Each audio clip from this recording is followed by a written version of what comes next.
Bueno, ¿cómo andan? ¿Todo bien? Muchas gracias por venir a este encuentro. Hace mucho que estamos desencontrados, ¿no? Nosotros los economistas, el público, como hay cosas que me parece que algunas costumbres que hay que volver a tomar. Y bueno, es un placer volverse a ver, como se decía algún comentarista de fútbol. Hay muchas cosas que hablar, me parece, porque este gobierno, en un principio, podríamos decir que cuando asumió todos pensábamos que iba a ser un problemón, sobre todo la cuestión del dólar, y lo que es interesante, por lo menos para pensarlo desde más allá de las cuestiones los TIC financieras, esas cuestiones del carry trade y esos temas, parece interesante pensar este gobierno, y un poco ese era el marco, ¿no? de esta discusión. Pensarlo como algo nuevo, no siempre es lo mismo. A veces se dice, bueno, Heller es uno de los que empezó diciendo las 4M, Martínez de Oz, Menem, Macri y Milei, con lo cual no lo vamos obviamente a criticar ni a empezar a volver sobre esto, pero sí me parece interesante tratar de pensar, obviamente, además de eso, de que hay cierta continuidad claramente, empezar a pensar qué hay también de nuevo, porque si bien hay cosas que son perennes, para decir así, es el neoliberalismo, es los gobiernos nacional y popular, el péndulo y todas estas cuestiones, me parece muy importante para poder sacar digamos, respuestas políticas, o por lo menos entender un poco lo que está pasando desde lo económico, para poder entender cómo están jugando los actores y eventualmente después, obviamente, cómo orientarnos desde la política. Me parece que es un poco ese el espíritu de esta charla, y es un poco el desafío que tienen acá los que me acompañan en la mesa. Vamos a escucharlos a ellos, obviamente. Simplemente decir un poco esto. A veces resulta, para nosotros, por lo menos en las discusiones que tenemos en el Departamento de Economía, resulta sorprendente algunas de las cosas que hace este gobierno y algunos resultados que tiene este gobierno. Por ejemplo, bueno, si vamos más lejos, nosotros éramos de los que pensaban que seguramente el dólar iba a saltar con la apertura del cepo, y no sucedió. Bueno, hay muchas cosas, ¿no? Y pasaron muy pocos días hábiles y hoy incluso saltó un poco más el dólar, pero no importa. Digo, es interesante y desafiante eso, pensar que lo que uno pensaba que iba a ocurrir no siempre ocurre. Y de lo mismo pensábamos, digamos, que a mitad del año pasado, que eso tenía muchos problemas de sustentabilidad. No obstante, nos encontramos acá con un gobierno que tiene buenas intenciones de voto, que está logrando algunos objetivos y algunas cosas para presentarle a la ciudadanía, y eso me parece que son los desafíos que tenemos que pensar, no quedarnos con que esto es un gobierno malo, de que la distribución del ingreso y todo lo que nosotros sabemos, sino tratar también de bucear un poco más allá y entender cuál es la lógica que tiene. Y bueno, cuáles son las contradicciones que tiene esa lógica para tratar justamente de meterse en las grietas y efectivamente ser más eficiente en nuestras críticas y en nuestro llamado a que efectivamente se tiene que buscar una alternativa. Me parece que es eso, necesitamos mucho más eficiencia en nuestros discursos políticos. Evidentemente yo lo que veo, estamos muchas veces al lado de algunas de las discusiones fundamentales, planteando, bueno, uno lo ve en la comunicación, en la tele, digamos, sin más lejos, de que esto es un horror, de que va a estallar, de que, bueno, como me parece que ahí hay como que también tratar de construir otra cosa, ¿no? Otro discurso, y tratar de renovar un poquito los argumentos, porque efectivamente aparece dentro de eso el neoliberalismo y esa cuestión perenne que tiene el apostar al mercado. Hay cosas nuevas, hay un contexto internacional nuevo, y sabemos que el contexto internacional nuevo también impacta en países como los de Argentina. Entonces es un poquito eso el desafío que les ofrezco. Hagan lo que quieran, digo, bueno, después Cargo yo porque la estás explicando. Bueno, Mercedes Marco del Pont, presidenta de FIDE, con larga trayectoria obviamente en todo lo que es el análisis económico, una referente también, ¿no? Hay que decirla. Desde el Plan Félix, por lo menos el 2001, yo diría, por mi parte, la mujer más importante en temas de economía, y ahí te pondría con alguien más que la conocí mucho en su momento en los años 90, que es Phyllis Micheli, pero bueno, creo que se entenderá un poco, pero dónde están las referencias de uno, personales y también académicas, ¿no? Claramente. Después lo tendremos entonces, bueno, vamos por el otro lado. Ricardo Arroski, te toca entonces siguiendo. También docente, investigador de la Universidad General Sarmiento, entre otras cosas. Fue director de mi tesis de licenciatura en Economía, eso siempre me gusta subrayarlo. Y bueno, el compañero Germán Pinazo, vicerrector de la Universidad General Sarmiento, pero que nos conocemos ya hace un tiempo, cuando éramos simples investigadores. Sí, bueno, Mercedes, gracias. Bueno, perdón que tomé la posta, pero mientras hablaba Martín, pensé que muchas de las reflexiones que quería hacer, o me las estaba dejando picando para empezar en este conversatorio, porque justamente yo quiero hacer algunas reflexiones que nos inviten a conversar, sobre todo con los dos colegas, con los tres colegas que me acompañan. Con el título de El mismo modelo neoliberal, la verdad es que a mí me puso a pensar, ¿no? ¿Qué es lo mismo, qué es lo distinto? Y cuando uno mira la métrica del modelo que instauró Milei en diciembre del 2023, la verdad es como la película del Día de la Marmota, ¿no? Se repite y se repite. Y es cansador volver a hacer los mismos abordajes, las mismas evaluaciones. Es el mismo modelo, son las mismas consecuencias y va a tener el mismo desenlace. Más tarde o más temprano. Entonces, estamos sumergidos en un proceso de manual de timba financiera, ¿sí? En un proceso de valorización financiera, financialización, como el que se vivió en cada experimento neoliberal, desde la dictadura, pasando por los 90 de Menem, Macri y ahora otra vez Soja. Que el desenlace, quiero decir, si no hubiera sido nuevamente como le pasó a Macri, con un apoyo enorme, inesperado de los Estados Unidos para sostener al gobierno, el desenlace no hubiera sido muy distinto al que imaginaban muchos economistas de la heterodoxia.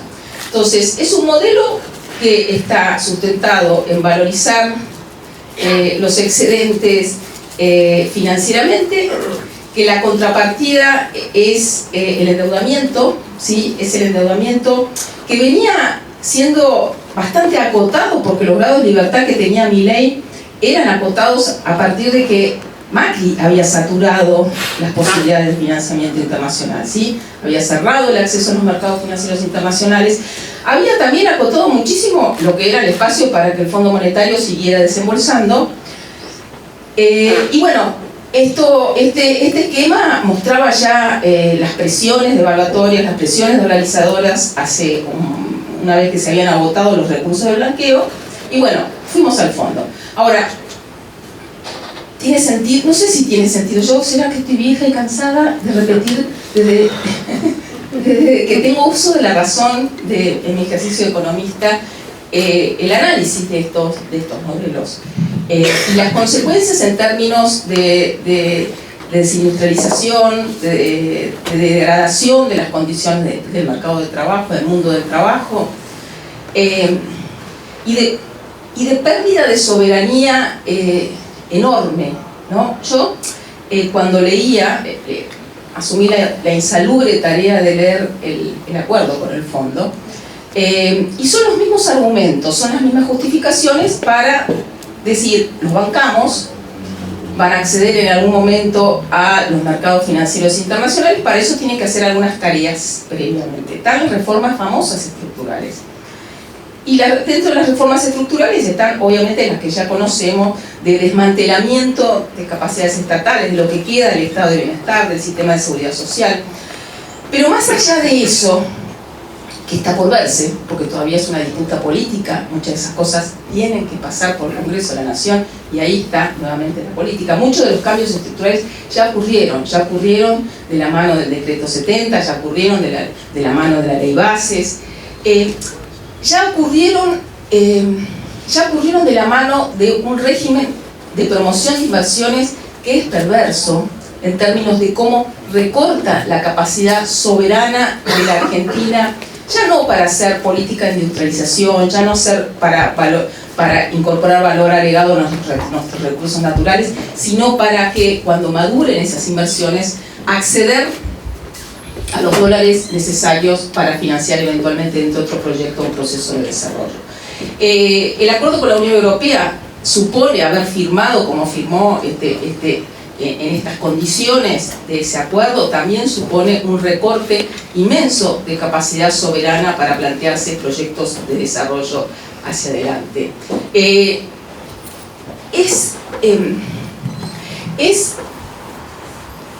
Y esto creo que tenemos que mirarlo muy en perspectiva de mediano y largo plazo, y nos sirve para también pensar el futuro.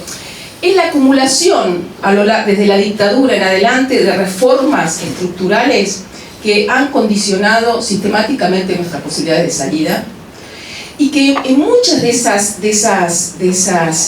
restricciones, esas transformaciones estructurales, los gobiernos nacionales y populares no las abordaron, no las miraron con la seriedad y con la capacidad cuando se tenía la relación de fuerzas eventualmente para modificarlas. Entonces, ¿qué nos va a dejar este gobierno? Este gobierno nos va a dejar un país más endeudado, nos va a dejar un país más desigual, nos va a dejar un país más extractivista, más primarizado, nos va a dejar un país con capacidades soberanas para discutir con el gran capital multinacional mucho más estrechas. Nos va a dejar un país mucho más dolarizado, ¿no? ¿Sí? Entre las cosas que uno mira críticamente de cómo no pudimos en su momento advertir como un fenómeno estructural muy serio, muy condicionante de las posibilidades de desarrollo de la Argentina, es el bimonetarismo. Nos va a dejar un país con una profundización, más allá de la dolarización que no pudo ser, un país con una acentuación.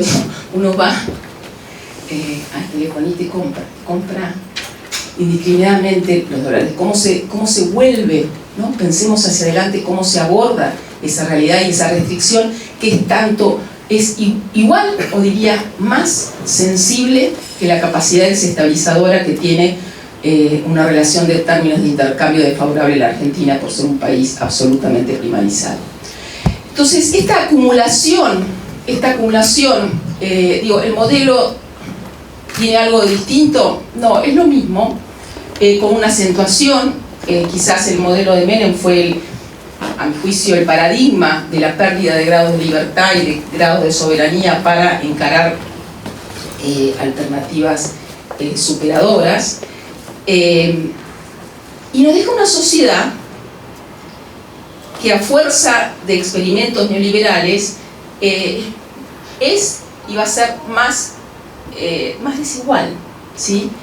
Y eso, con todo lo que supone, y ahí entonces me meto en otra dimensión que trasciende la cuestión del modelo económico, sino que tenemos una sociedad muy distinta a la que teníamos en los primeros experimentos neoliberales de los 70, de los 90, y que fueron acumulando sus impactos en términos de una sociedad más desigual, en términos de un mercado de trabajo más precarizado, en términos de un país, de una economía más desintegrada, en términos de pérdida de entramado productivo, de capacidades.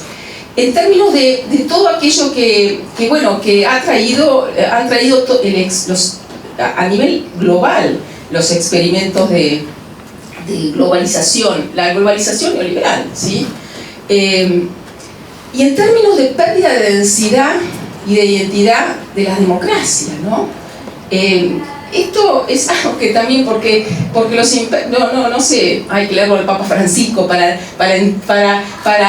ver la profundidad de su mirada respecto a lo que estaba pasando con las sociedades modernas como consecuencia justamente de tantas décadas de globalización neoliberal, de financiarización o como querramos definirlas. Eso sobre ese cuerpo social que ha visto desdibujados los límites, las identidades de clase, que ha visto desdibujado las pertenencias, los valores, que es terreno fértil, muy fértil, y lo hemos vivido en la Argentina y lo estamos viviendo a nivel global para líderes demagogos, líderes de extrema derecha, líderes que se apropian de ese descontento, de esa desazón, de esa frustración, para erigirse como defensores de ese enemigo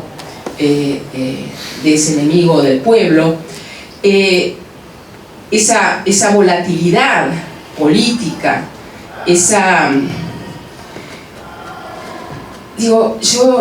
nosotros muchas veces en pensamientos viejos pensamos cómo vamos a abordar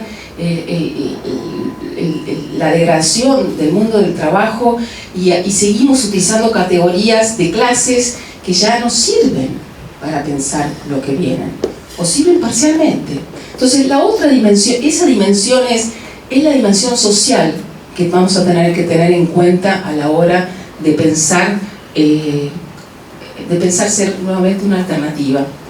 Y la tercera dimensión que quisiera incluir, que vos también, Martín, la mencionaste, es la dimensión internacional.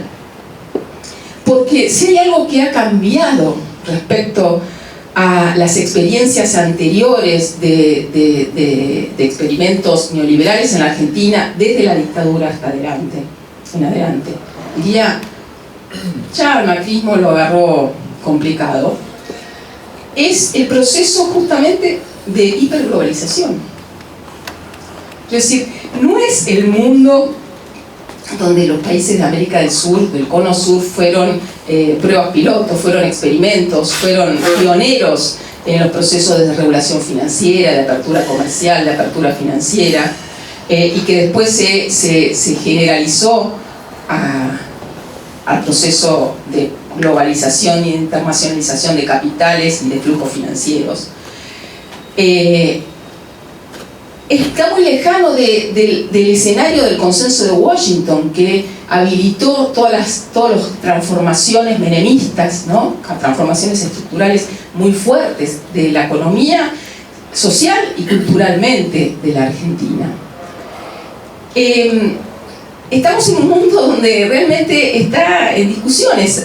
Esa globalización no es más la que conocimos, en un proceso donde se está gestando un nuevo orden mundial que todavía no conocemos cómo va a terminar, pero que claramente supone o refleja esa pérdida de hegemonía de Occidente, del mundo occidental en manos de Oriente, donde claramente lo que acá hay es no es solamente una guerra comercial, es una guerra por geopolítica, ¿sí?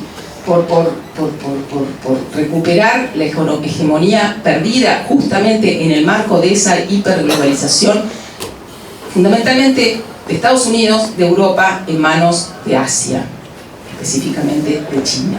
Y ahí entonces quisiera incorporar y hacer una dirección.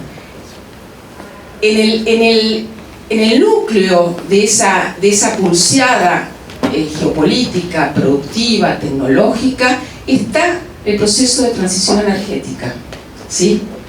Hay que prestarle atención al proceso de descarbonización que se ha planteado a escala global, a pesar de Trump, que obviamente se se retiró de todas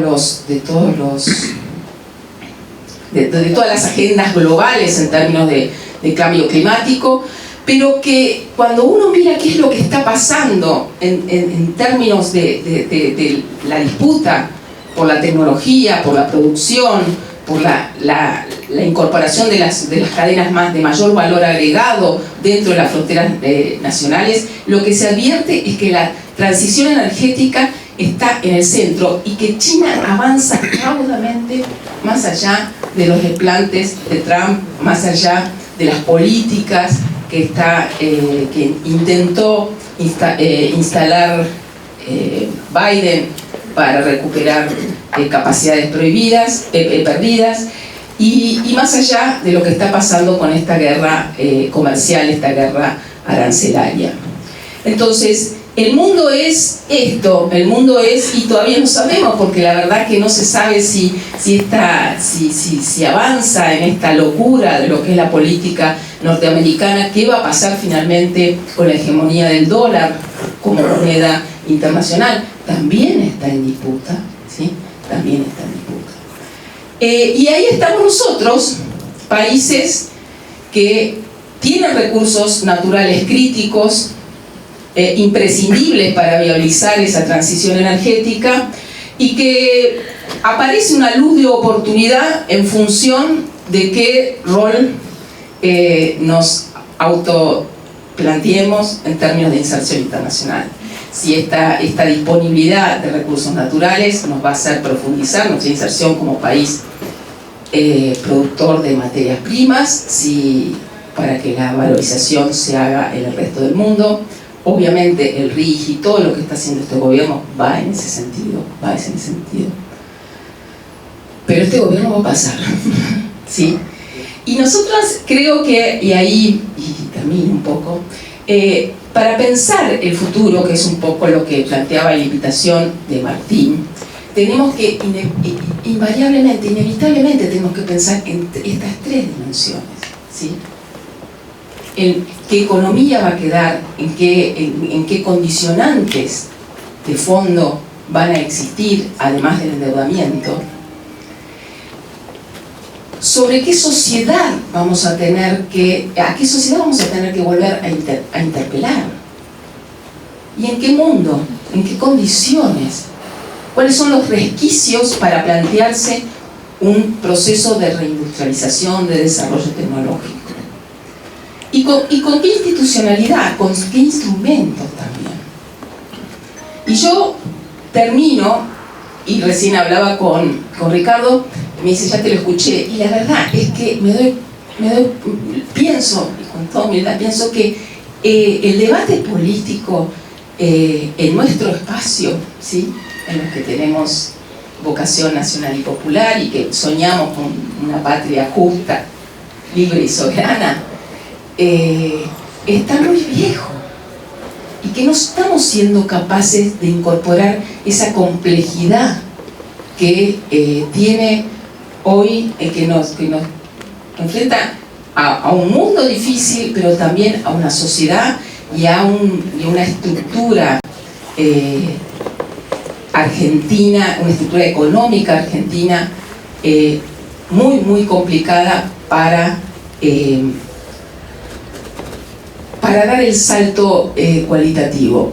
A ver, y dejo picando tres cuestiones que para mí tienen que estar empujar al debate. Una es el bimonetarismo, ¿sí? Otra es la cuestión de la planificación de desarrollo.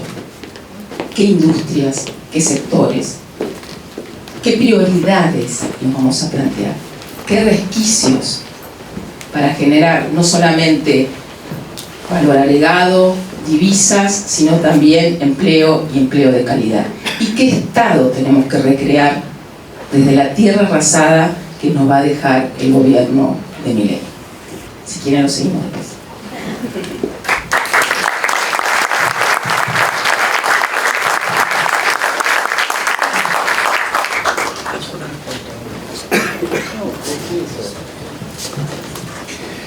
Bueno, primero muchas gracias por la invitación. Mercedes dijo algunas cosas con las que yo coincido mucho,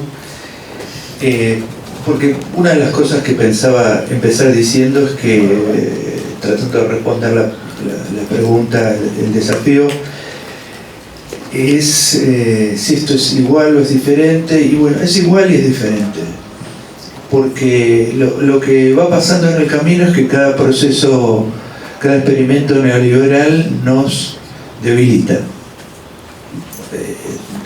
las capacidades productivas, industriales, tecnológicas, y la autoconfianza nacional se va minando, y los científicos se van y les decimos que vuelvan, y muchos vuelven, y después los jorobamos de vuelta y se tienen que ir de vuelta, y eso va generando un deterioro acumulativo que me parece que en el caso de Milei es como un reventón del deterioro por el grado de ataque, no ya todas estas cuestiones económicas estrictamente, sino, lo discutía con amigos marxistas, ¿no? Que tienen una idea de el Estado capitalista se ocupa de los procesos de acumulación y también de los procesos de legitimación social del capitalismo. La verdad que esta burguesía concreta argentina que está detrás de este proyecto de Milei, aplaudiendo a dos manos la destrucción de la salud pública, ¿qué es eso? ¿Cómo se explica eso? ¿Qué tiene que ver con nada?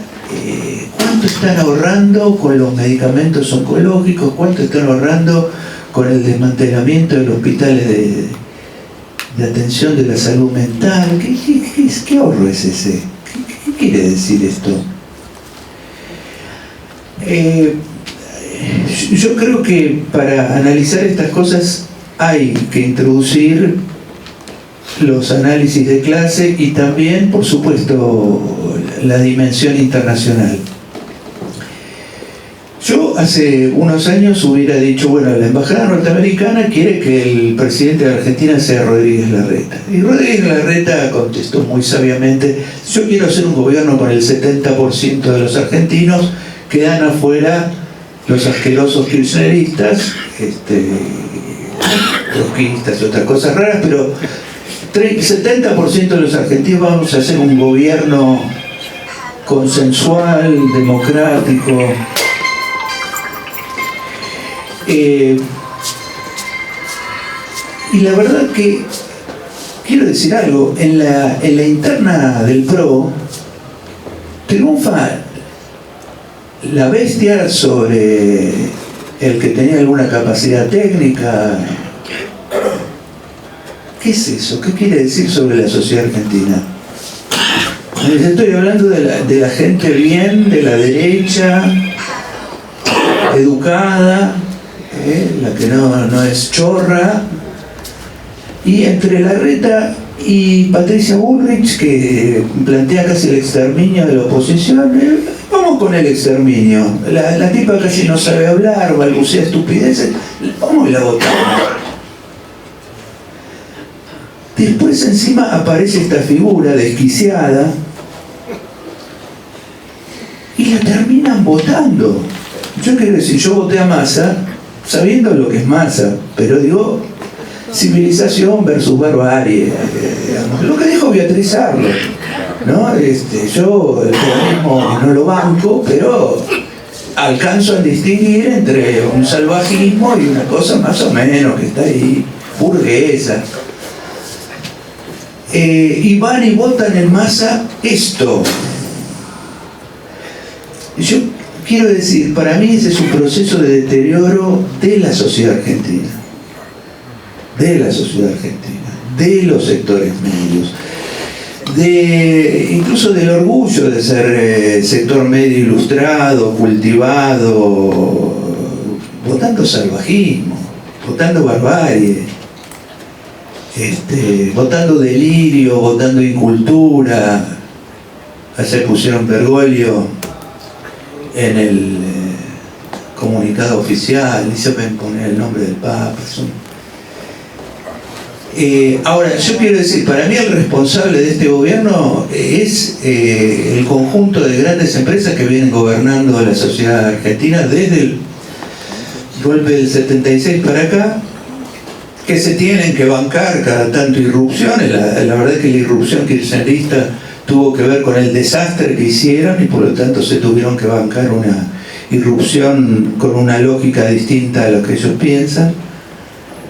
Pero de vuelta, uno lo ve en el largo plazo y es un proceso sostenido, digamos. Cada vez que ellos toman el timón, saben a dónde quieren ir. Ahora, en este caso, hay un nivel de deterioro extraordinario, porque es un gobierno de rapiña. Ustedes fíjense, la ley Bases. La ley Bases fue redactada en los estudios de abogacía más importantes de la Argentina para las grandes empresas. Ese trabajo lo coordinó Sturzenegger. Sturzenegger lo preparó para el gobierno del PRO, ¿no? Iba a ser Larreta, bueno, después Patricia, Milei. Es decir, no tienen programa. La política de derecha no tiene programa. El programa es las corporaciones. Corporaciones que yo diría hace rato sacaron la bandera blanca de la idea de transformarse en una burguesía que pelea algo en el terreno internacional, porque no hay ninguna burguesía que quiera pelear algo en el terreno internacional que destruya su propio Estado. Es de idiotas. Es de idiotas. Y eso tiene que ver con otra cosa que es muy interesante, que es que la sociedad argentina está creída que los empresarios son una gran cosa, que son brillantes. Digo, incluso la izquierda, incluso el kirchnerismo, no, bueno, deben tener unos diagnósticos, unas cosas, deben tener gente que estudia. Yo dudo. Yo creo que son muy ignorantes, saben, indudablemente, no voy a discutir, de su negocio saben, del lobby sobre el Estado saben, del lobby sobre la política saben, pero yo creo que han abandonado la idea de proyectarse en el escenario internacional como algo independiente. Ya lo vimos en el menemismo, se asociaron como socios menores del capital extranjero que vino a aprovechar las privatizaciones y siguen así, cada vez peor. Eso también es un deterioro, cada vez peor, cada vez peor. Están apoyando esta porquería que le arruina la vida al pueblo argentino y no hace falta, y no hace falta. Es decir, yo no hubiera dicho de Mauricio Macri que era un gobierno neocolonial. Yo lo veía a Macri como un tipo.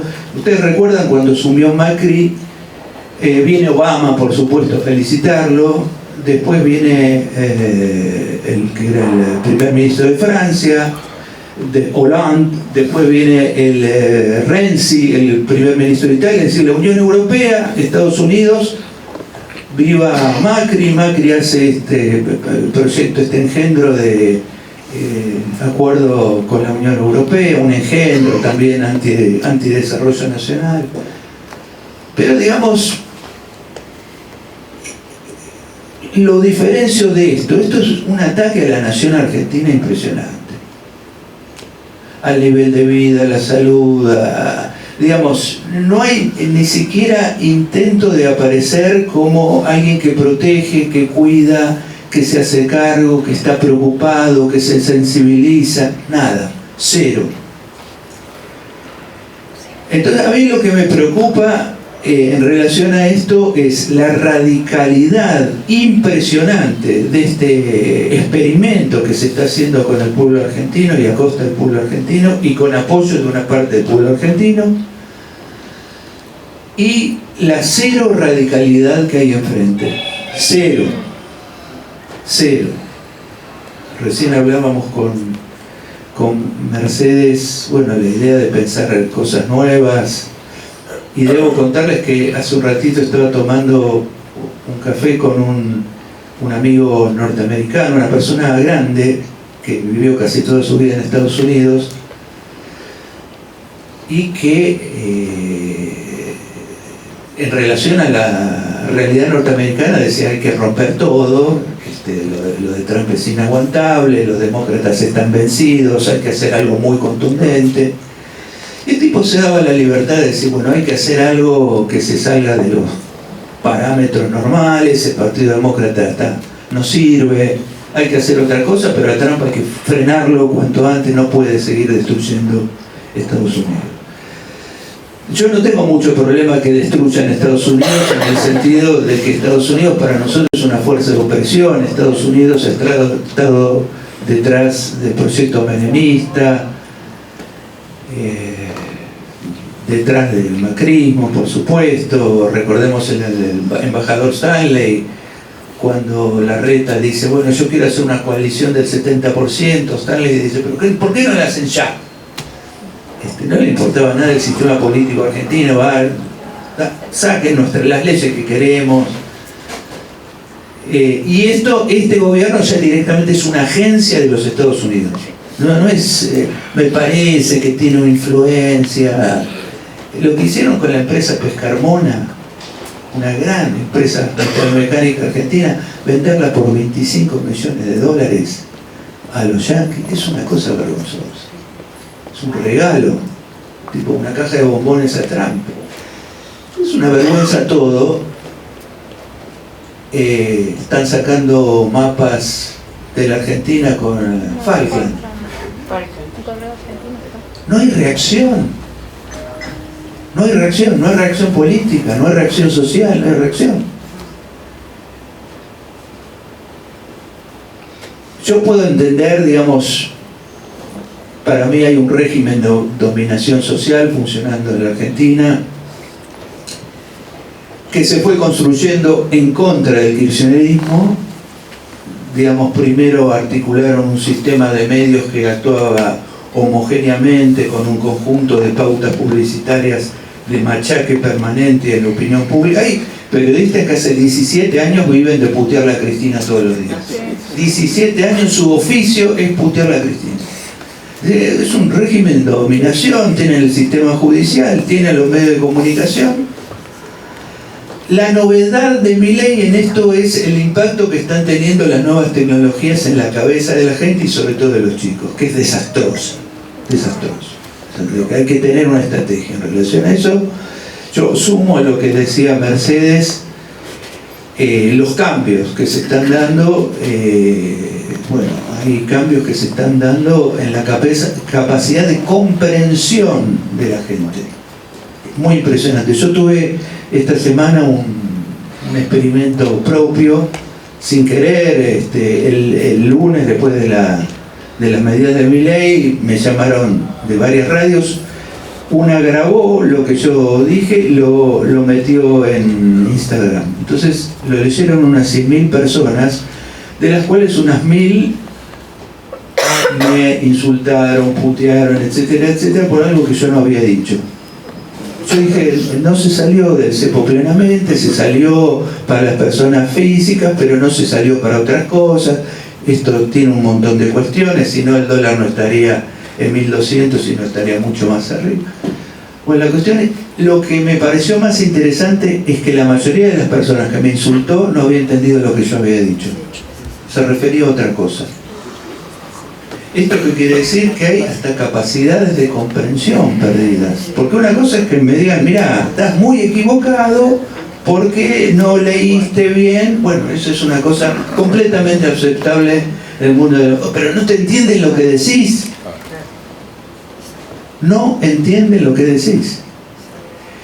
Bueno, de eso Germán seguramente puede decir mucho más porque él está a cargo de nuestra universidad y afrontamos problemas de ese tipo permanentemente, digamos, cómo acercar el conocimiento universitario a chicos que vienen de procesos secundarios más que lamentables, que es también una cuestión estructural, ¿no?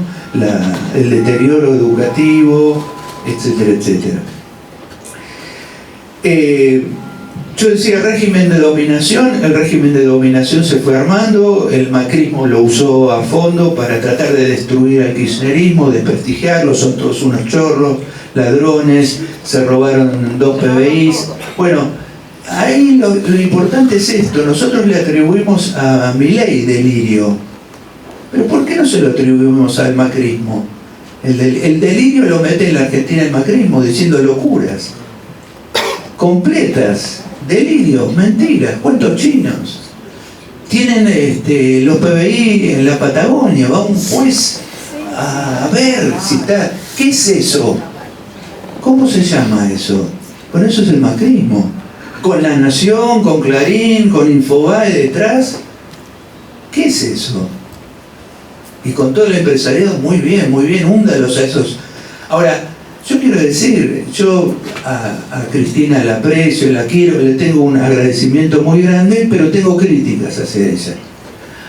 Ahora, el kirchnerismo es tratado, y Cristina es tratada como si fuera la encarnación de Chávez y Castro en la Argentina. Y la verdad que fue un gobierno reformista que quiso, dentro del capitalismo, hacer una distribución un poco mejor, que la gente comiera, que los pibes tuvieran algún futuro.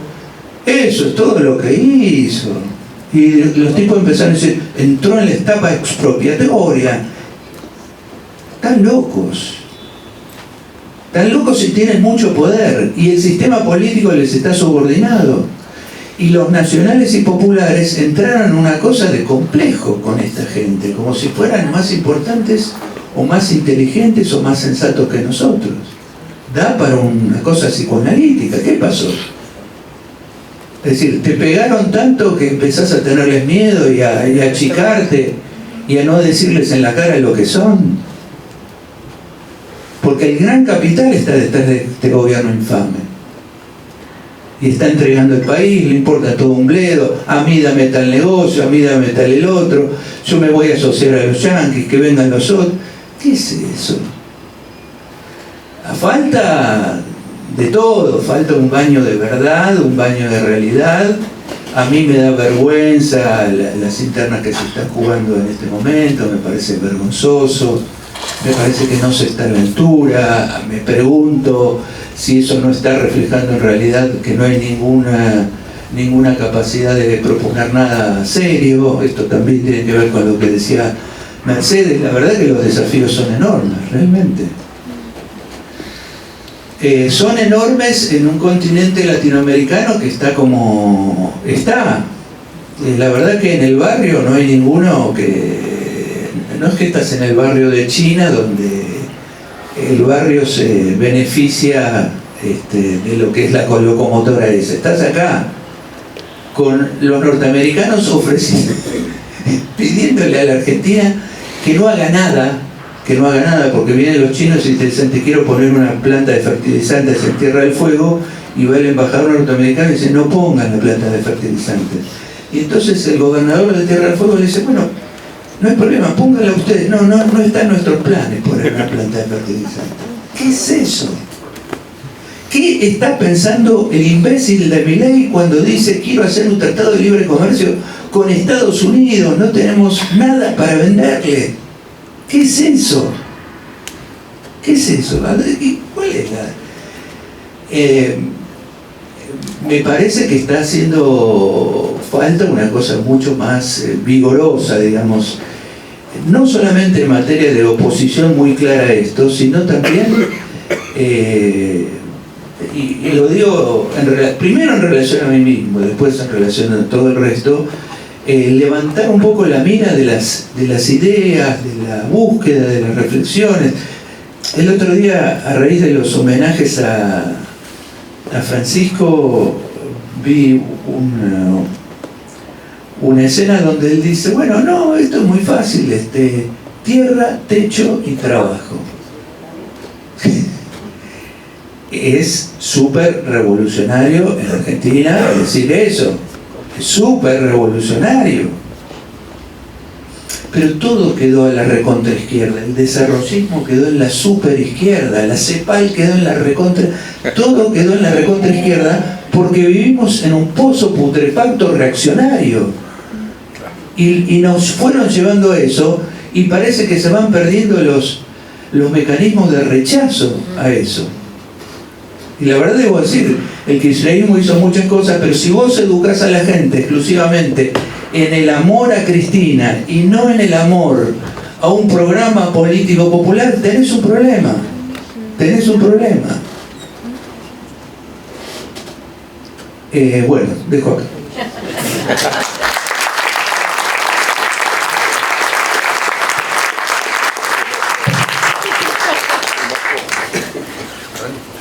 Bueno, ¿qué tal? Buenas tardes, buenas noches. Un gusto para mí estar acá. Yo de lo que me quejaba un poco del orden era que lo mejor tenía que estar al final. Ahora es una responsabilidad grande tener la última palabra, ¿no? Sos el vicerrector. Nada, es un gusto muy grande para mí y bueno, un honor compartir con Ricardo y con Mercedes, es un gusto muy grande. A ver, la pregunta, si este es el modelo neoliberal de siempre, me parecía una pregunta entusiasmante y me gustaría arrancar con alguna consideración de algo que quizás ya se dijo y por ahí decir alguna precisión sobre algunas cosas que no tanto. Efectivamente hay algo similar a cuestiones que uno puede rastrear desde el plan de estabilización de diciembre del 78 de Martínez de Oz, la convertibilidad, el macrismo y Milei, digamos, ¿no? Hay una estrategia bastante común que tiene que ver con usar el tipo de cambio como ancla antiinflacionaria y las consecuencias que eso tiene en términos de lo que se llama valorización financiera, carry trade, etcétera, digamos, que no, en ese sentido no hay ningún descubrimiento nuevo, digamos, ¿no?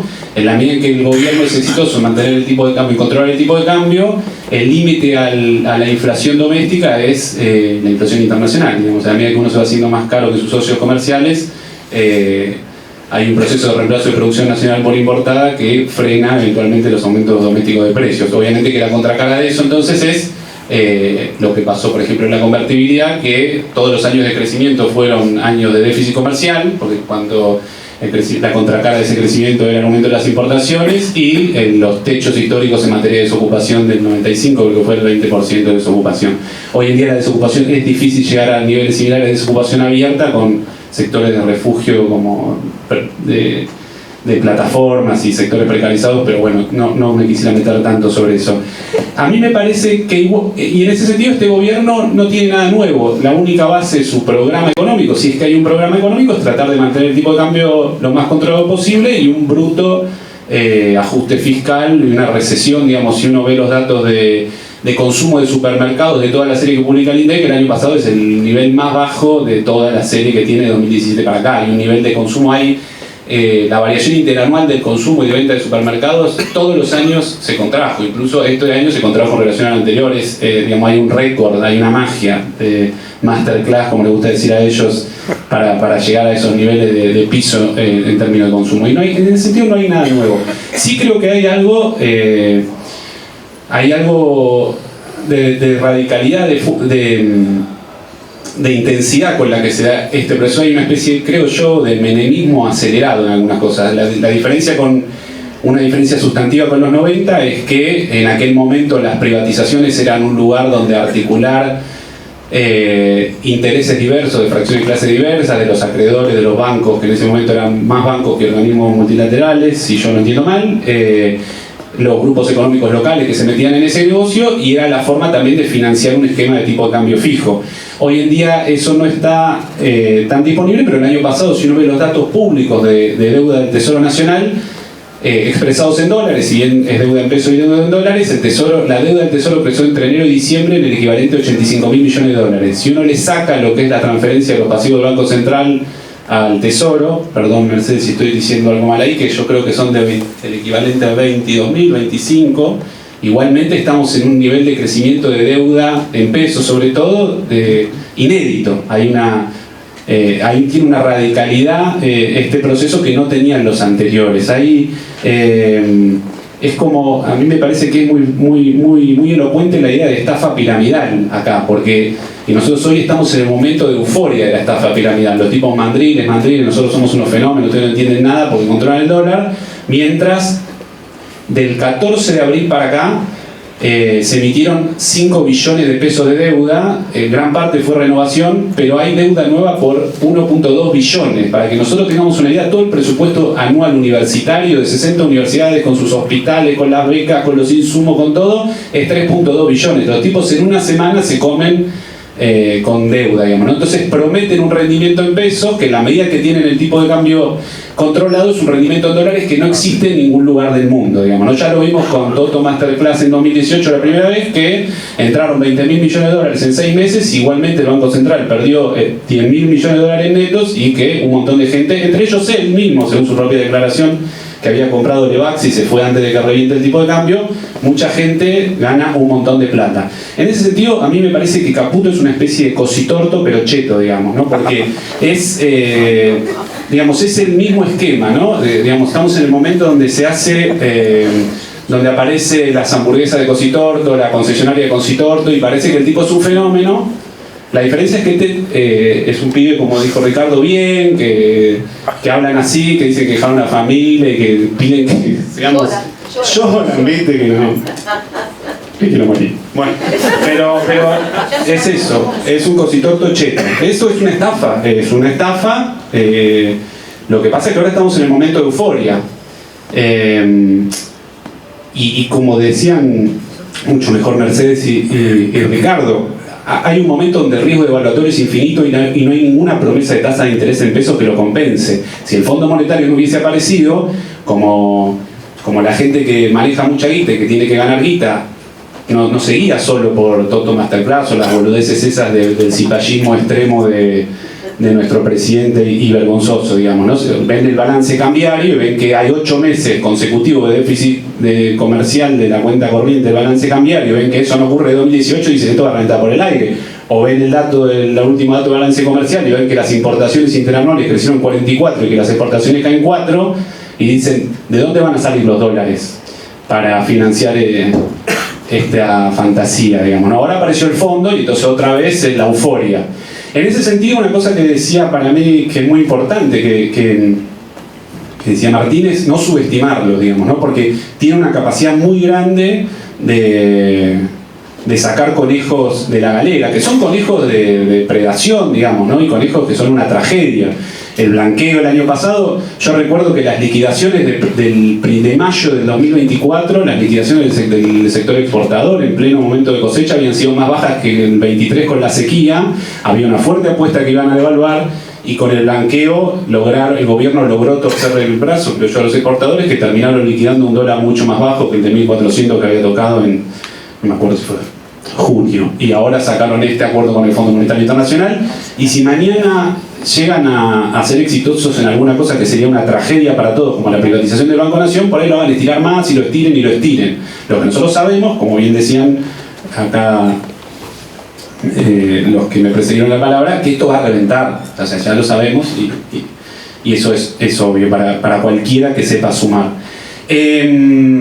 Lo que sí me parece que pese a todas estas similitudes hay una diferencia muy importante que creo que la expresaron también antes, que tiene que ver que el mismo modelo aplicado en contextos históricos y políticos distintos tiene consecuencias distintas. Y cada vez que se aplica este modelo deja consecuencias sociales que son peores que las anteriores, con un paréntesis obviamente muy importante que es el periodo 2003-2015. Si nosotros vemos el poder adquisitivo del salario, en el 82 del salario real ya era un 25% menor al de 1970, en el 2002 era un 45% menor al de 1970, ocurrió el lindo paréntesis 2003-2015, y en 2019 había caído ya un 17% en relación a 2015 y en 2023 también cayó un 4% en relación al anterior. Cada momento donde esta estafa liberal revienta, digamos, nos agarra en un momento peor que el anterior. Y Ricardo decía, perdón que busco alguna anotación que tenía por acá, Ricardo se preguntaba, corregime vos, por favor, Ricardo, si estoy diciendo mal, decía, ¿por qué pasó que la sociedad argentina terminó votando a Patricia Bullrich primero, a Milei después? Y yo creo que, además de esta diferencia, que es que la misma estafa en un contexto distinto produce consecuencias distintas, hay una democracia en Argentina que generó muchísima insatisfacción, me parece una parte importante de la sociedad. Yo no descubro nada en ese sentido. Creo que Milei, personajes como Milei, una persona evidentemente con, digamos, no sé cómo decirlo, Subnormal. una persona poco común, sin aparato político, digamos, ¿no? Es un emergente, él se apareció en las grietas de algo que se había roto, digamos, ¿no? No se entiende Milei y lo que decía Ricardo, la pregunta que hacía Ricardo, sin entender que algo ahí se rompió. Y en ese sentido a mí me preocupa mucho que cuando esto reviente, puede haber una deriva autoritaria cualitativamente distinta a lo que nosotros vimos en momentos anteriores, digamos, ¿no? Porque esta experiencia neoliberal, que tiene muchas similitudes con las anteriores, es el resultado de que, y acá quiero decir, nosotros también, perdón lo coloquial, de pronto el clima se me fue dando así, pero nosotros la chocamos también entre 2019 y 2023. Y podría quizás hablar muchísimo sobre eso. Para mí fue muy fuerte que una de las primeras medidas, yo voy a hablar ahora en términos personales, pero tenía mucho entusiasmo en esos primeros meses, y una de las primeras medidas de febrero fue un decreto jubilatorio que si hacíamos las cuentas era peor a la ley de Macri, que nosotros habíamos combatido tan fuertemente. De pronto, 2 años después, nos encontrábamos con que habíamos tenido un superávit comercial inédito, pero nosotros decíamos abiertamente que no habíamos podido acumular reservas porque esa plata se había utilizado para el pago de deudas privadas, que nuestra propia información nos decía que el 40% era deuda intragrupo y que había crecido un montón en la época de Macri y eso nos pasó. Y después nos pasó también que no sé cómo decir esto, pero digamos, festejábamos superávit del PAMI, digamos, ¿no es cierto? Entonces que estábamos nosotros medio perdidos en algún sentido, digamos, ¿no? El PAMI o empresas públicas, nosotros tenemos que poder decir que la empresa pública está bien que tenga déficit. Digamos, nosotros hemos cedido muchísimo, me parece, al sentido común liberal. La empresa pública, si tiene superávit, quiere decir que le saca más a la sociedad de lo que le da. Y en el PAMI, salvo que uno piense que está todo perfecto, no sé si yo festejaría un buen déficit de PAMI basado sobre la base de una estructura impositiva progresiva. ¿Por qué no? Y creo que, bueno, en la medida en que nosotros no logramos que la experiencia estatal sea una experiencia satisfactoria para la gran mayoría de la población, después de que la chocó Macri, que la chocamos nosotros, emerge Milei. Y me parece muy preocupante que en esta experiencia neoliberal acelerada de crecimiento preocupante de la violencia, ¿qué va a hacer este gobierno que ya ha mostrado características fuertemente autoritarias cuando esto reviente y cuando esto tenga algunas consecuencias electorales? A mí me preocupa mucho. Y lo último, para cerrar, a mí me parece que además es un gobierno que va a dejar... me parece que hay 2 constantes en materia económica, debe haber más, pero yo quisiera quedarme con 2 de problemática económica de la historia de la democracia reciente. Uno que quizás no es tan nuevo, o quizás ninguno de los sea nuevo, que es la inflación y la deuda, digamos, ¿no?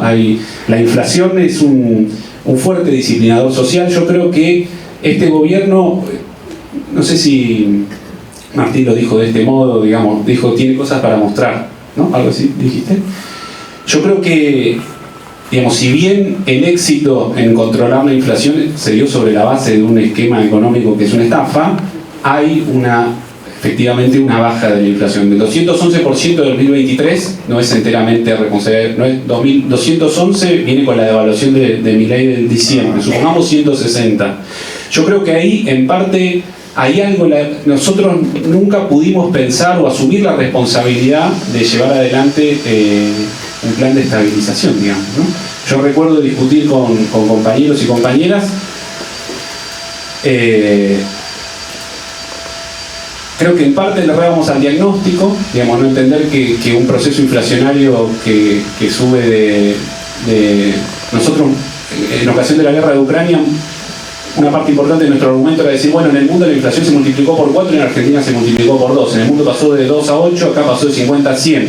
Pero cuando pasa a 100 es un animal ya distinto, hay un problema de inercia y de indexación que que se termina disociando de las causas que le dan origen y requiere algo distinto.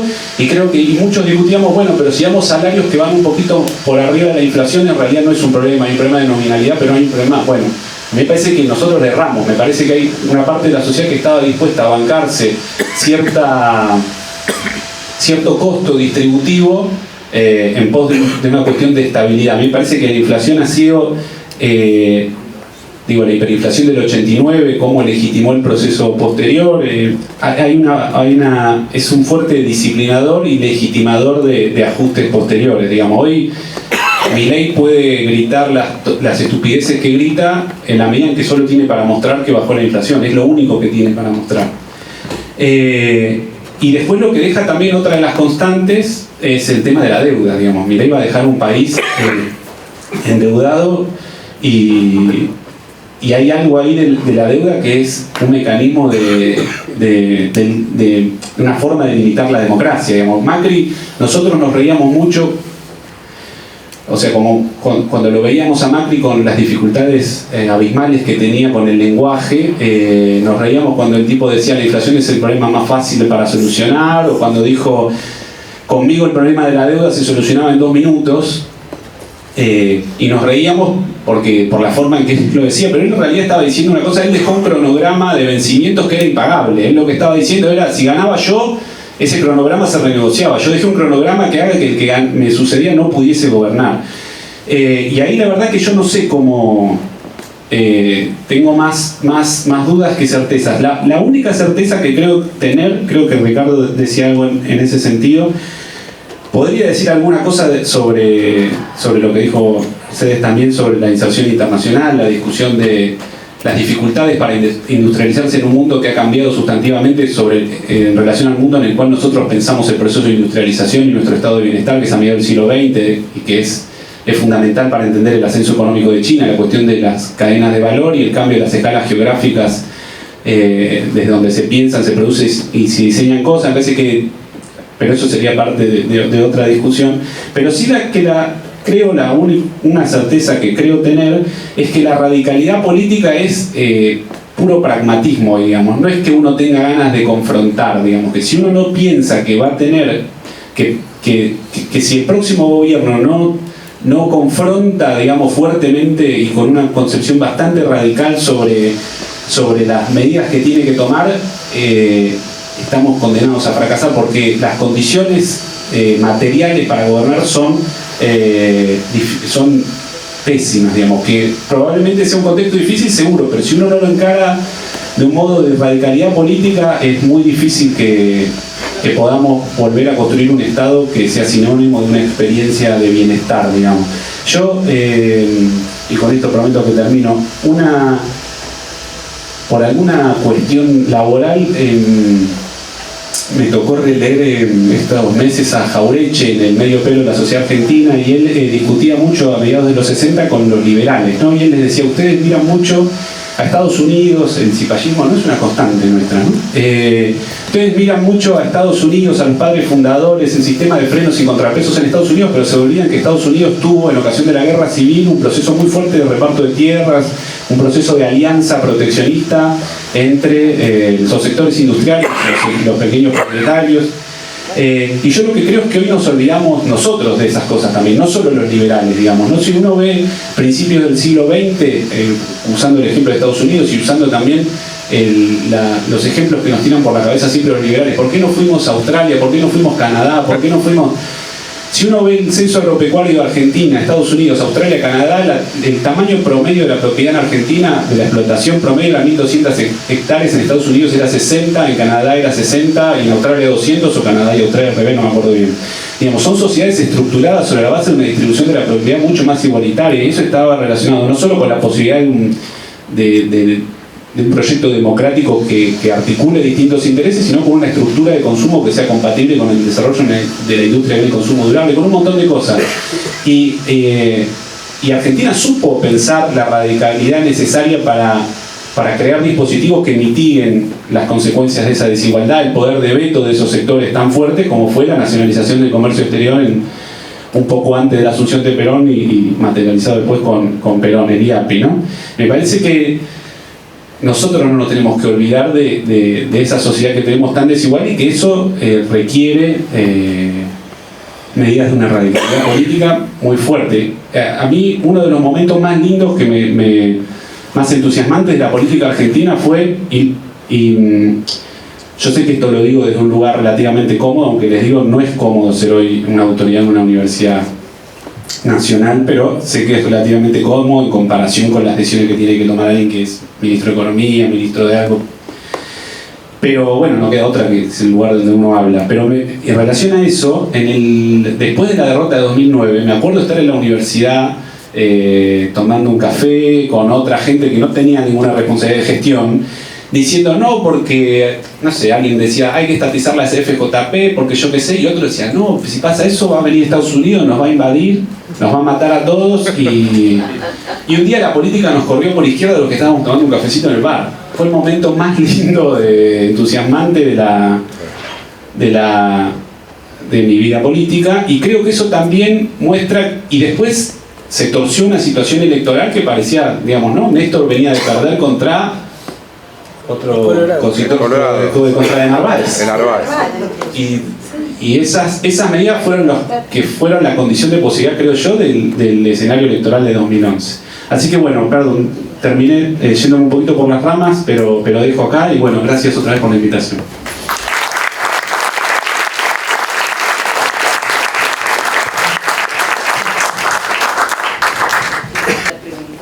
Muy bien, bueno, entonces... Primero voy a plantear un matiz, lo planteaba acá, digamos, hermano. Respecto como esas continuidades, esos fracasos, y me voy a detener, si ya mi corazoncito está un poco herido, en asimilar como un fracaso rotundo, y obviamente si lo miramos desde que estamos gobernando Milei, nuestro gobierno fue un fracaso. Pero será porque estuve ahí metida desde el primer día de la pandemia. Es decir, siempre se utilizó como un pretexto plantear las coyunturas y las circunstancias excepcionales que tuvo que enfrentar el gobierno del 2019 al 2023. Y la verdad que mirado en perspectiva yo hay muchas cosas que reivindico lo que fue, digo, la pandemia estuvo, y la pandemia, no solamente el telefonito, la pandemia, cuando nosotros analizamos lo que está pasando en la sociedad argentina, no olvidemos el impacto en la Argentina, en el mundo, los efectos que tuvo la pandemia sobre las subjetividades y sobre todo sobre la generación más joven. Pero cuando yo recuerdo que fue uno de los países reconocidos que tuvo que nos supuso 7 puntos del PIB, quiero decir, 7 puntos del PIB de financiamiento del Banco Central al Tesoro para bancar toda la infraestructura y la logística. No nos olvidemos, el PAMI fue parte de ese financiamiento de 7 puntos que después nos complicó volver atrás en términos de la monetización que se había hecho y lo que significaba en términos de presión sobre la inflación, no porque los pesos iban al dólar, ¿sí? Porque los pesos iban al dólar. Yo recuerdo, porque fui parte de una política y una decisión que no existió en otro lugar del mundo, que fue el aporte solidario y extraordinario a los ricos, ¿sí? 1 punto del PIB, ¿sí? Y así podría seguir. Yo, la verdad, creo que el gran fracaso de nuestro gobierno fue político, fue una coalición política fracasada, ¿sí? Que desde el primer día no entró con plan, con planificación, con proyecto. Y desde el primer día se minó, como dice acá el compañero Heller, un gobierno sin oficialismo. Entonces, yo creo que eso también nos tiene que servir como aprendizaje, porque estamos viviendo una coyuntura política complicada y que parece que no hemos aprendido absolutamente nada. Eso lo quiero decir porque probablemente si no nos hubieran faltado en el año 2023 por la sequía 20.000 millones de dólares, no hubiéramos tenido el desenlace inflacionario que tuvimos, ¿sí? Y eso no se dice. Entonces, Yo creo que hay, y todos los días hago la autocrítica de las cosas que quedaron, pero no se dice. Si nosotros no reconocemos las circunstancias extraordinarias en que funcionó el gobierno de Alberto Fernández, entonces estamos siendo parte complaciente de esa oposición que nos quiere destruir. Eso, y lo quería plantear, porque me parece injusto no reconocer o no incorporar esos componentes, y sobre todo el componente político. La nacionalización de IMSA, ¿no?, una empresa que recién mencionaba Ricardo, se hizo en ese gobierno. Fue un dato absolutamente escondido por parte de nuestro espacio político, ¿no? No fue reivindicado.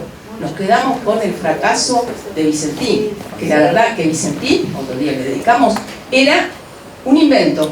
Yo lo estudié a Vicentín, no había nada detrás de Vicentín que hubiera servido para recuperar soberanía y capacidad regulatoria en el mercado de granos. Entonces, eso, perdón, mi digresión, lo quería plantear porque me parece que es parte de ese orgullo, y eso no significa tener la capacidad crítica y autocrítica de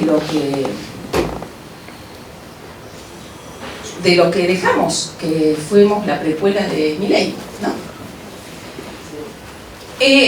Ahora, las preguntas son muy distintas, pero yo no me voy a abrir el tema de las plataformas, el tema de la comunicación, yo creo que es una de las cuestiones que creo que se planteó y que planteó también Ricardo, el que tenemos que mirar seriamente cómo va a ser nuestra llegada al conjunto de la sociedad. Pero quizás es porque yo estuve en el sillón incómodo del Banco Central, estuve en el sillón incómodo de la FIP, estuve en el sillón incómodo de la Secretaría de Asuntos Estratégicos, tratando de declarar estratégico al litio y a los recursos mineros críticos. Es que lo que no podemos tener es voluntarismo. Yo estoy un poco cansada de los voluntarismos a la hora de tener las mejores propuestas que después no se alimentan en una relación de fuerza que después no nos vuelvan como un boomerang. Digo, miremos este mundo, y ahí meto China también, ¿sí? Meto China porque nosotros advierto como una mistificación acerca del rol de China en el salvataje de la Argentina, y no ignoremos, a mí me tocó negociar el swap con China cuando estaba en el Banco Central, y obviamente eso fue absolutamente funcional a una política de avance hegemónico de China para hacer del yuan, del renminbi, una moneda internacional, una moneda de reserva. Bienvenido sea. Yo creo que tenemos que tener un enorme pragmatismo a la hora de pensar nuestra inserción. Y en ese enorme pragmatismo, obviamente, volver atrás con los BRICS, a su puesto, es una cosa terrible, pero que bueno, que nosotros vamos a tener que volver a encarar. Pero yo les confieso, el rol colonial que ha tenido China con muchos países a la hora de garantizarse la extracción de ciertos minerales críticos, ciertos recursos naturales críticos, de garantizar dentro de sus fronteras los eslabones de valor agregado. No mistifiquemos, ¿sí? Y veamos realmente cuáles son en este escenario tan dinámico y cambiante, porque cambia todo, en qué medida nos podemos insertar en función de esa dinámica, de ese orden que se está estructurando, defendiendo nuestros intereses. Y creo que hay espacio, porque por primera vez en mucho tiempo, por eso tanto pongo eje en la cuestión de la agenda climática y la transición energética que está ocurriendo, ¿sí? Y está ocurriendo, y no será el hidrógeno ahora, está todo parado, pero va a ser. Quiero decir, el proceso de descarbonización va a ocurrir, y quizás no tanto porque estamos destruyendo el planeta, sino porque hay detrás de eso subyace una guerra tecnoproductiva, una pulseada por hegemonizar esas tecnologías y esas capacidades productivas. Ya está en curso. Y para habilitar esa transición energética se requieren recursos naturales que tienen nuestros países. Y esto tiene que ver entonces con qué espaldas vamos a enfrentar los procesos de endeudamiento y de hipoteca que nos dejó Macri, que nos deja este gobierno. Y yo creo que ahí vamos a tener grados de libertad para seguir negociando, y lo está haciendo, quiero decir, yo miro mucho a ver si esto que digo lo está haciendo alguno, ¿no? O es parte de un experimento intelectual. Y la verdad que uno mira con lo que hizo Chile, lo que está haciendo Brasil, lo que está haciendo muchos países sudafricanos, lo que está haciendo Indonesia con el níquel. Quiero decir, la posibilidad de plantear condiciones a la inversión extranjera para garantizar que parte de la industrialización y la transferencia tecnológica se haga dentro de nuestras fronteras. Eso creo que nos abre una oportunidad. Y en ese pragmatismo va a haber que negociar con China, va a haber que negociar con Estados Unidos, y obviamente a partir de una condición de borde que es el fortalecimiento de nuestra integración dentro del Mercosur. Es impensable en esta nueva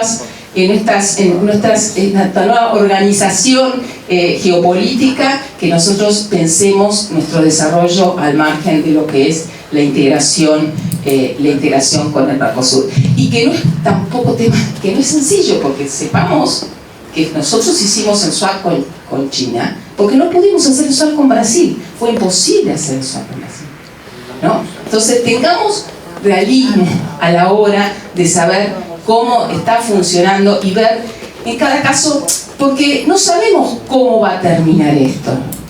Y tomo algo que planteaba decir, esto termina como un 2001, y se termina como un 2001.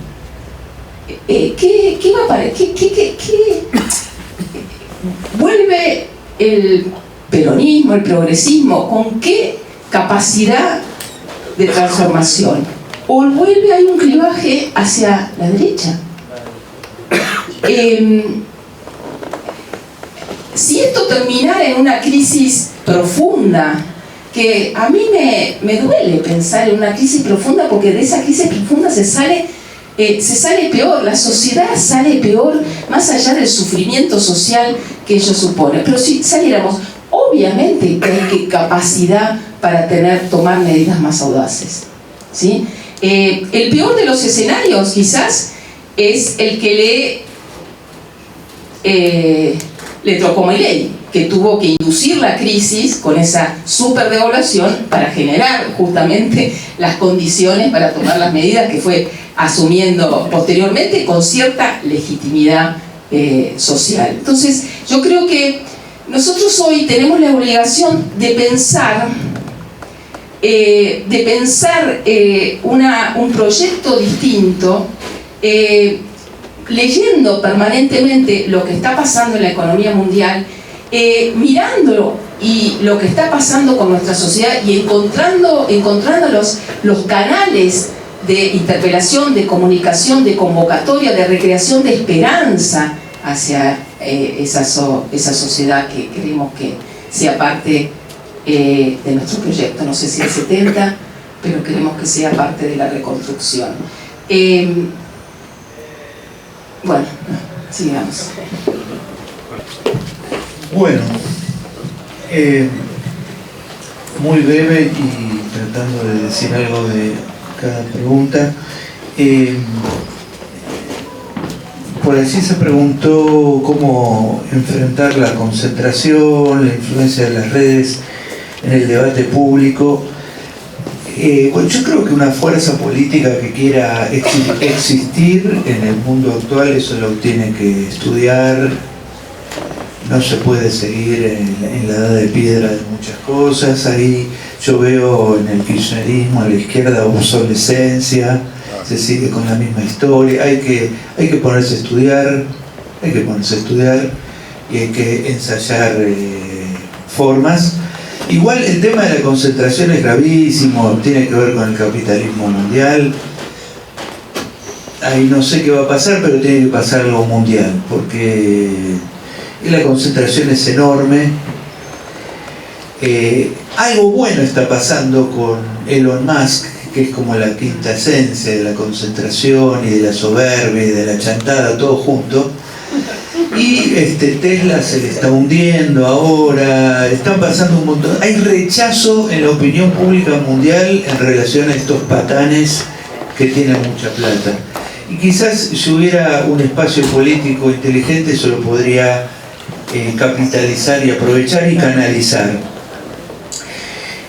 Bueno, ahí hubo otra pregunta tremenda, que es ¿por dónde empezar después de un gobierno como este? La verdad que yo no estoy en condiciones, creo que tendría que ser mucha gente pensando juntas. Ahora, yo diría intuitivamente, primero, por ser un gobierno que va a tener que confrontar, tiene que tener respaldo muy fuerte popular. Si la gente se le vendió 3 pavadas y que haciendo así les ganamos, la verdad que hace falta una fuerza política que prepare a la gente para sostener a un gobierno que va a tener que chocar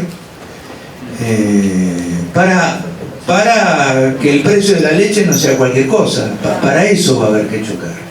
Entonces me parece que ahí la gente tiene que tener un nivel de conciencia que en este momento no tiene. Y yo digo, se está transformando el culto a Cristina en un milagrerismo, que con eso se resuelve, y el kirchnerismo no educa a la gente en que va a haber que meter el cuerpo en un proceso popular para aguantar los embates que van a venir, porque cuando pasó lo de Vicentín, yo vi en mi propio barrio a salir a cacerolear a una chica de la fábrica de pastas que ni siquiera era la dueña, era empleada, para defender a Vicentín. Bueno, con ese nivel de conciencia no se puede hacer nada, no se puede gobernar. Y esto que decía Germán de la gobernabilidad es un tema fundamental. Digamos, la gobernabilidad de la derecha te lo da el apoyo de los norteamericanos, el apoyo de las corporaciones, el apoyo de los medios, el apoyo de cierta clase media, y si no, la represión. Todo eso garantiza gobernabilidad. Ahora, un gobierno popular que llega para hacer algunos cambios, bueno, tiene que tener pensado el tema de la gobernabilidad, porque en esto que Mercedes recordaba del gobierno de Alberto, en plena pandemia le metieron 38% de inflación a Alberto. Y la pregunta es, ¿no podías haber agarrado un garrote bien grande y romper algunas cabezas en ese momento con 80-70% de popularidad, con la gente y vos diciendo, y estos miserables le roban a la gente? ¿Por qué lo puede hacer Milei diciendo esto, Mandriles, qué sé yo? Y un gobierno popular no tiene personalidad para decir y pararse en la defensa de los intereses populares. Así que ahí me parece que hay una cosa para empezar. Por supuesto, después te diría, tenés que tener un Estado muy bueno, lleno de funcionarios que sepan y tengan la camiseta, y que haya una estructura estatal que funcione coordinadamente, no esto es de la Evita y esto es de la Cámpora y esto es de fulanito. Eso es un desastre, no existe, es una vergüenza, lo tendríamos que haber denunciado nosotros. Bueno, pero no se puede hacer un gobierno así. Después, el tema de los funcionarios que dicen barbaridad. Bueno, Petovelo, ¿no? ¿Por qué no vuelvo Petovelo? Porque hay un régimen de dominación social, no vuelve Petovelo. Y claro, digamos, imagínense, todos lo recordamos, te digo, hasta a veces tipos de la derecha lo dicen, imagínense si esto lo hacía un kirchnerista. ¡El escándalo! Ahora, ¿quién está en condiciones de escandalizar a la sociedad? Solamente la derecha. Bueno, eso quiere decir algo, hay que pensarlo. El tema de geopolítica global, no tenemos tiempo acá para meternos. Pero hay que decir algo que me llegan sistemáticamente videos de los chinos, ahora están con las fábricas oscuras. Las fábricas oscuras son fábricas donde no está prendida la luz porque no hay ninguna persona. Funcionan todas las fábricas sin gente, entonces no gastan en luz. ¿Para qué gastar la luz si los robots hacen todo? No necesitan mirar. A ver, lo que yo digo es, acá estos infames de la derecha acaban de decir que van a hacer la línea F del subte, después de estar gobernando 18 años. En la plaza de mi barrio, para hacer 3 arreglos tardan 6 meses. Es una cultura argentina nefasta del no hacer, Y la verdad te digo, si vienen los chinos y te dicen, te hago un tren bala desde Ushuaia a Tierra del Fuego y a nosotros nos sirve, bienvenido. Todo lo que nos sirva en un proyecto de desarrollo nacional, bienvenido, y háganlo rápido. Y por favor, y hagan las 2 represas. Necesitamos hacer, porque la burguesía argentina es parasitaria, no nos lleva a ninguna parte. Bueno, el tema de la decadencia norteamericana es complicada porque ya hemos visto a Estados Unidos en otras decadencias, digamos, cuando fue la revolución iraní, la revolución nicaragüense, grandes libros sobre la decadencia norteamericana. Ojo con eso, porque Estados Unidos tiene un conjunto de instrumentos, lo que no quiere decir que lo de China sea cualitativamente distinto a lo que era la Unión Soviética. Pero esa es una discusión que hoy no vamos a hacer. Hay que ver, y yo creo que para nuestra libertad como país y para poder retomar grado de soberanía, la verdad es que haría falta una buena crisis internacional. Porque Estados Unidos tiene un nivel de control sobre la Argentina, sobre Latinoamérica muy grande. Sobre nuestro país ni que hablar, es vergonzoso. Entonces estamos muy penetrados por eso.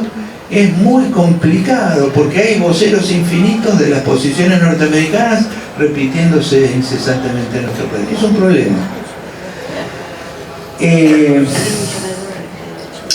Y un comentario sobre lo que dijo Mercedes, que yo coincido plenamente con ella, que no se dijo y no se reivindicó como se debió haber reivindicado lo que se hizo en materia de pandemia, pero es una discusión que se debió haber seguido después, no callarse cuando terminó la cosa, sino seguir insistiendo en la importancia de la política pública del Estado protector, etc. A morir hay que seguir ese debate y no dejárselo a los chantapufes que dicen cualquier cosa.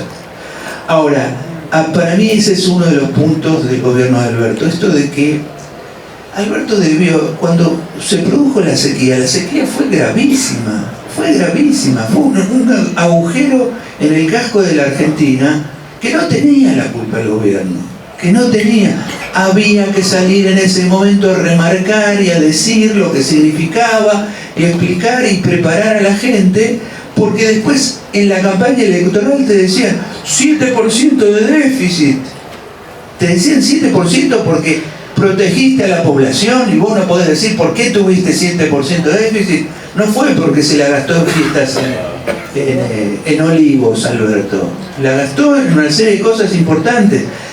No se protegió, no se defendió lo que hizo ese gobierno, y para mí esa es una de las críticas al gobierno, no haber tenido personalidad, fuerza para defender políticas públicas bien hechas, que las hubo.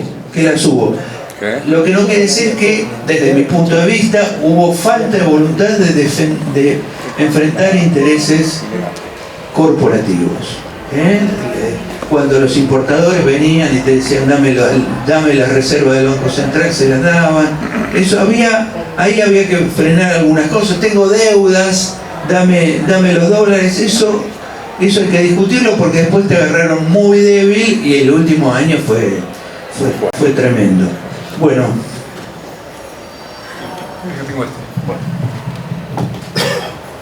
Bueno, aprovechar para hacer una aclaración. Yo no creo haber dicho que había sido un fracaso la experiencia del gobierno. Sí me parece que fue una experiencia fallida. Y eso, y el hecho de que yo sí creo que,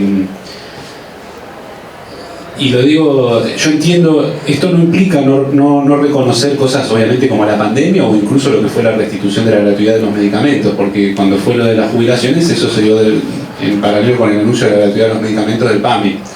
Digamos, por un lado, por supuesto que yo, si hubiese estado Macri o Milei durante la pandemia, esto hubiese sido una catástrofe. Yo no creo que el gobierno haya sido un fracaso y sobre todo de lo que estoy seguro es de que esto no implica que yo crea que y digo en términos, me incluyo ahí, que nos faltó, yo no tuve la responsabilidad que tuvieron otras personas, como tu caso en el gobierno, pero ser más audaces en algunas cosas y más alguna responsabilidad, pero en un sentido de costo político en otras y no de todas las personas que ocuparon un lugar ahí. Yo quisiera separar, no creo que haya sido un fracaso, y el hecho de que yo crea que nosotros tenemos que ser un poco más audaces en algunas cosas no implica no reconocer toda la experiencia, digamos, pero sí me parece, por supuesto que además fue un gobierno que estuvo marcado por una mala suerte impresionante, la pandemia, la guerra de Ucrania y la sequía, digamos, ¿no? Pero la guerra de Ucrania fue febrero del 22 y ese año ya terminamos con 100% de inflación, y yo me acuerdo mucho que cuando le toca a Massa, y yo reconozco, le toca a Massa, me corrijo, no le tocó a Massa, hubo ahí, en línea con lo que vos estás diciendo, un montón de internas mal manejadas que terminaron con Massa haciéndose cargo del Ministerio de Economía, que los primeros meses él había logrado bajar la inflación a 3, 4, si no recuerdo mal, pero a mí me sorprendía, digamos, yo encima no soy economista, pero cualquiera que ha estudiado planes de estabilización sabía que un control de precios, si en paralelo va con aumento de los servicios públicos y de la nafta, no iba a terminar bien. Y yo creo que, a ver cómo ordeno estas ideas. Yo entiendo que a mí me pasa ahora estando en un lugar de gestión, que cuando viene alguien y me corre por izquierda y me dice, en la universidad votó un presupuesto a pedido de Milei, me da ganas de volverme loco, porque nosotros no emitimos moneda, no tomamos deuda, no cobramos impuestos, Milei nos está destruyendo, y vos tenés que tomar una decisión con responsabilidad y decir, bueno, voy a priorizar las becas, el alimento lo pide la escuela, y esto, el posgrado gratuito no lo puedo hacer más, por ejemplo. Eso no es que es un presupuesto, y entiendo, y eso a veces yo digo, bueno, viste, no ves a tus hijos 3 días y decís, ¿cómo me dice eso? No es por eso lo que yo estoy diciendo no es una falta de reconocimiento al laburo que se hizo, sobre todo en la pandemia, pero sí, yo creo que en un contexto de falta de gobernabilidad, de condiciones, de márgenes de maniobra tan limitados y de un poder de veto tan grande, creo de verdad, desde el lugar que me toca, que es un lugar de no haber estado en ese lugar de tanta responsabilidad, pero no puedo no hablar del lugar en el que estoy, sí me parece que digamos que además la historia de los países que han sido exitosos en el siglo XX, a mí me impresiona mucho cuando nosotros estudiamos historia del desarrollo económico y los economistas heterodoxos vemos Japón, Corea del Sur y todo, y hablamos del Sistema Nacional de Innovación, de los incentivos a esto, pero no decimos que Japón y Corea del Sur hicieron una reforma agraria, por ejemplo. Milei no lo dice, y nosotros tampoco. No digo que nosotros vamos a hacer una reforma agraria, pero la condición de posibilidad previa para lo que fue después el desarrollo de Corea del Sur fue la reforma agraria del 49 o de Japón en ocasión de la ocupación de Estados Unidos, mismo de la ocupación de Estados Unidos. Y nosotros tenemos unas condiciones que son muy difíciles si no pensamos en... Y decir qué quiero decir con audaces no tendría... es muy difícil hablar en términos puntuales, pero no es una cosa de... No estoy diciendo de correr por izquierda del arco en cualquier lado. Yo creo que, por ejemplo, nosotros deberíamos saber, y perdón que ahora hable en plural porque no estaba en ese lugar, pero me siento parte de la experiencia de la gente que apostaba a que fuera una experiencia exitosa del gobierno anterior, de haber podido discutir un plan y que entiendo que muchos funcionarios, a mí me ha tocado hablar con algunos funcionarios, lástima que se está grabando, entonces no voy a decir quiénes, pero funcionarios importantes que me dijeron, nosotros planteamos la idea de un plan de estabilización al estilo plan austral, digamos, al estilo de ajuste de precios relativos y congelamiento posterior, porque era la única manera, y eso que nos corrían por izquierda y que eso no se podía hacer, etcétera. Me parece que cuando pienso en audacia, no pienso necesariamente en reforma agraria, sino, por ejemplo, en pensar en un plan de estabilización y asumir el costo político de decir, bueno, el plan de estabilización supone un inicio, de asumir el costo de que va a haber un costo en términos distributivos, pero que lo hacemos nosotros, porque si los hacen los otros va a ser peor. Y yo creo que la sequía fue en el 2023, pero ya en el 2022, cuando la interna terminó con Massa de ministro de Economía, ya sabíamos que no iba a funcionar el plan de control de la inflación. Después vino la sequía y reventó por el aire, pero ya en 2022 tuvimos 100 de inflación. Y yo creo que ese es el caldo de cultivo sobre el cual se monta la derecha. Siempre se ha montado la derecha sobre la inflación para decir los gobiernos populares no saben qué hacer con este problema, tenemos que venir nosotros. Lo creo, y de verdad la palabra humildemente es humildemente, porque yo no estuve en esos lugares de responsabilidad y es muy difícil saber las presiones que uno siente, pero como es el único lugar del que puedo hablar, lo quería comentar de eso y aclarar que bajo ningún punto de vista era ni siquiera calificarlo ni un fracaso ni no reconocer los méritos, sobre todo la pandemia. Yo creo que la pandemia con un desequilibrado como este o como Macri hubiese sido realmente una catástrofe social. Así que bueno, eso nada más. Quería ver eso. Bueno, yo sé qué hacer cuando volvamos, pero se lo dejo para una próxima clase ya que ustedes vuelven. Pero sí seguro, sí, clase, charla. A mí me gustó que vuelva. Yo no soy de hablar del gobierno anterior, porque me parece que genera, pero me parece que está bien que haya sucedido, porque hay cuestiones que son importantes que evidentemente en el 2019 no se había pensado y que ya sabemos que son preguntas que vamos a tener que contestar antes de asumir la próxima vez, que va a ser realmente el 2027, que son, número uno, van a volver las obligaciones negociables, es decir, ¿qué vamos a hacer con la deuda de las empresas privadas? Lo hemos debatido y lo hemos hecho y bueno, ese va a ser un tema que va a volver de nuevo sobre el tapete, porque obviamente lo que está sucediendo es que muchas de esas empresas le están tomando y está volviendo de nuevo la cuestión de la deuda privada. ¿Qué vamos a hacer con el Fondo Monetario Internacional? Que al fin y al cabo también es una definición que va a tener que tomarse, porque de nuevo es algo impagable. Entonces bueno, como siempre, tiene dos opciones: o patear para adelante, que pareciera ser la más razonable, que es lo que se hizo en el gobierno anterior, o no pagarle, que bueno, o pagar todo, cash, las dos cosas que me parecen medio complejas. Y después el tema, digamos, solo para cerrar esto, pero me parece que más allá de estas cuestiones, qué importante que es acumular reservas. Al fin y al cabo yo creo que lo único que le da fuerza a un gobierno popular frente a las corporaciones es tener una acumulación de reserva muy importante. Por eso Néstor Kirchner y Cristina Kirchner pudieron hacer lo que hicieron, porque tenían 50.000 millones de dólares en la reserva del Banco Central. Yo creo que ahí hay algo que tiene que ser un objetivo prioritario, que tiene que guiar incluso las cuestiones distributivas. Obviamente vos no podés distribuir, porque en última instancia se distribuyen las reservas. Entonces vos, si no tenés reserva, no podés distribuir, que es una vieja discusión que tengo con el compañero de la Cámpora. Entonces ahí la cuestión me parece que es esencial y que tiene que ordenar todo lo demás es la acumulación de reservas como objetivo prioritario, para darle poder al sector público, a la política, en fin y al cabo, frente a la economía y las corporaciones. Me parece que ese tiene que ser el eje director. Después, a partir de ahí, aparecen distintas preguntas, vienen los sectores, piden obviamente dólares, y bueno, eso justamente es lo que te tiene que orientar toda la política económica. Tiene que haber un ministerio de gestión de las divisas, que tendría que ser el Banco Central. Pero te digo una cosa. Por favor. En la capacidad crítica que tengo, Nosotros nos dimos cuenta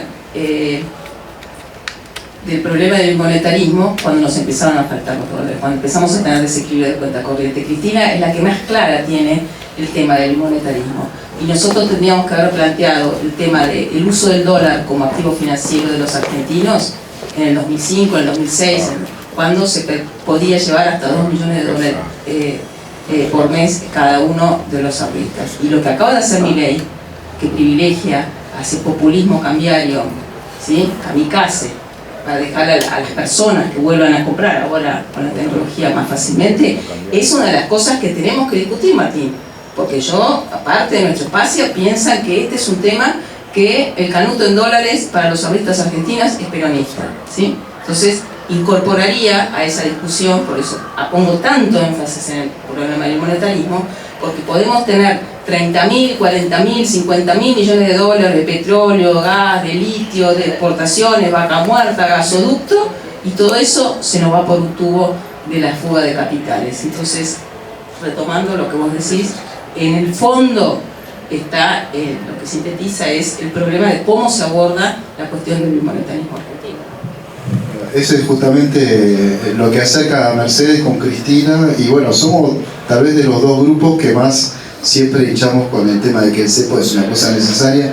Simplemente lo que está pasando con el campo es que algunos se están vendiendo, y lo que están vendiendo lo están comprando después por otro lado ellos mismos para sus ahorros, con lo cual termina siendo una locura. Pero sí, efectivamente está el tema del monetarismo, de verdad, de la especificación de todo. Hubo un momento donde se especificó todo, cuando uno mira las estadísticas de depósitos en dólares, el 2002. Era ahí el momento donde vos tenías que eliminar directamente las cajas de ahorro en dólares, que no existe en ningún lugar del mundo, y eliminar todo lo que es mercados dolarizados. Pero bueno, justamente, pero viene a esto, ¿no? Evidentemente, no sé si volveremos a un 2001 o 2002, pero este tema de la acumulación en las reservas es fundamental para lograr que el poder público vuelva a ser el poder más importante de la Argentina, ¿no? El que define porque tiene obviamente las formas de manejar el mercado cambiario. Bueno, muchísimas gracias a todos, gracias por haber venido.